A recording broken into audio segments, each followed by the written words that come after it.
আমার home reels চ্যানেলে সবাইকে অনেক অনেক ভালোবাসা জানিয়ে আজকে একটি দুর্দান্ত স্বাদের মাছের রেসিপি নিয়ে এসেছি, আর সেটা হলো কাচকি মাছের কড়াই পাতুরি। তাহলে দেখে নেওয়া যাক আজকে আমার রেসিপিটি।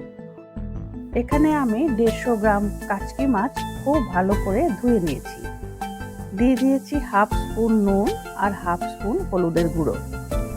নুন আর হলুদের সাথে খুব ভালো করে মিশিয়ে রেখে দিচ্ছি একটি নেটের ঝুড়ির ওপরে।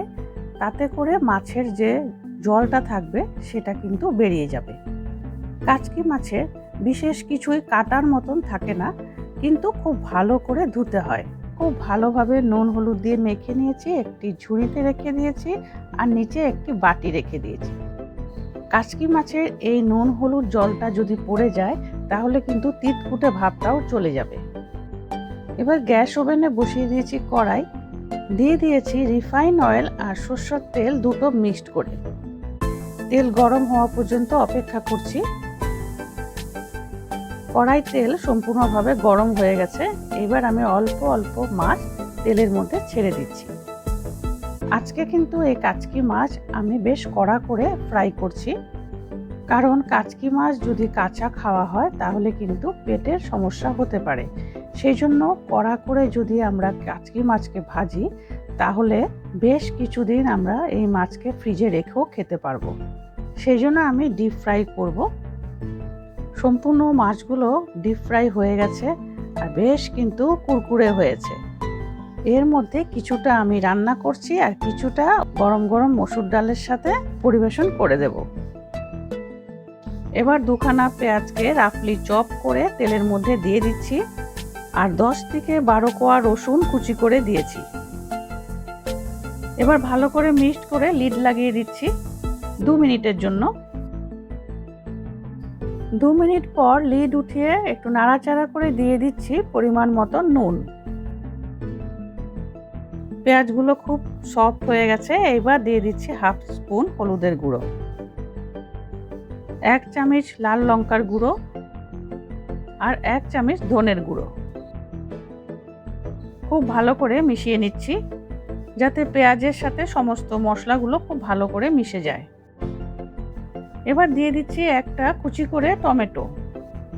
কাচকি মাছ আমি বেশ কড়া করে ফ্রাই করছি, সেই জন্য কড়া করে যদি আমরা কাচকি মাছকে ভাজি তাহলে বেশ কিছুদিন আমরা এই মাছকে ফ্রিজে রেখেও খেতে পারবো।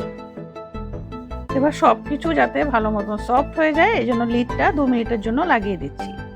এবার লিড উঠিয়ে দেখছি বেশ মশলাগুলো কিন্তু টমেটো আর পেঁয়াজের সাথে বেশ ভালোভাবে সফট হয়ে গেছে। এবার দিয়ে দিচ্ছি সামান্য চিনি। চিনি দিলে সমস্ত স্পাইসিগুলোর ব্যালেন্সটা ভালো থাকে। এবার ভালো করে মিশিয়ে নিয়ে দিয়ে দিচ্ছি কাচকি মাছগুলো, যেগুলো আমি কড়া করে ফ্রাই করে রেখেছি। কড়া করে ভেজে নেওয়াতে দেখো একদম ঝুরঝুরে কিন্তু হয়েছে কাচকি মাছগুলো। এই মাছ রান্না করতে বেশি সময়ও লাগে না আর বেশি মশলাও লাগে না। এবার মশলার সাথে কাচকি মাছগুলো ভালো করে মিশিয়ে নিচ্ছি। উপর দিয়ে দিয়ে দিচ্ছি 4-5টা কাঁচা লঙ্কা মাঝখান দিয়ে চিড়ে। এই মাছ কিন্তু সামান্য উপকরণেই হয়ে যায়, খুব বেশি সময়ও লাগে না আর উপকরণ তো একদমই লাগে না। খুব অল্প সময়ে অল্প মশলায় কিন্তু এই মাছ রান্না হয়ে যায়। খেতে তেমনই কিন্তু দুর্দান্ত হয়। এবার আমি হাতের মধ্যে জাস্ট 50 গ্রামসের মতন জল নিয়ে ছিটিয়ে দিচ্ছি। বেশি জল দেওয়া যাবে না, জাস্ট হাতে জল ছিটা দিয়ে দিলেই হবে।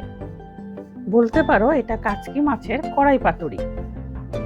সেই জন্য পাতুরি স্টাইলে এই মাছটা রান্না করতে হবে। এবার জাস্ট লিডটা লাগিয়ে আমি 2 মিনিটের জন্য রেখে দিচ্ছি, তাতে মাছটা মশলার সাথে মিশে সফট হয়ে যাবে। কাচকি মাছের কড়াই পাতুরি একদম রেডি হয়ে গেছে। দেখো কি সুন্দর ঝুরঝুরে হয়েছে কাচকি মাছের কড়াই পাতুরি। এবার আমি একটি প্লেটের মধ্যে সার্ভ করে নিচ্ছি। কেমন লেগেছে আজকে আমার কাচকি মাছের কড়াই পাতুরি কমেন্টস করে জানাবে।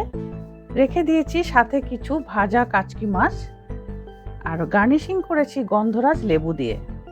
আজ যদি কোনো নতুন বন্ধু প্রথমবার আমার চ্যানেলে এসেছো, প্লিজ একটি লাইক করে দিও আর কমেন্টস করে জানাবে কেমন লেগেছে।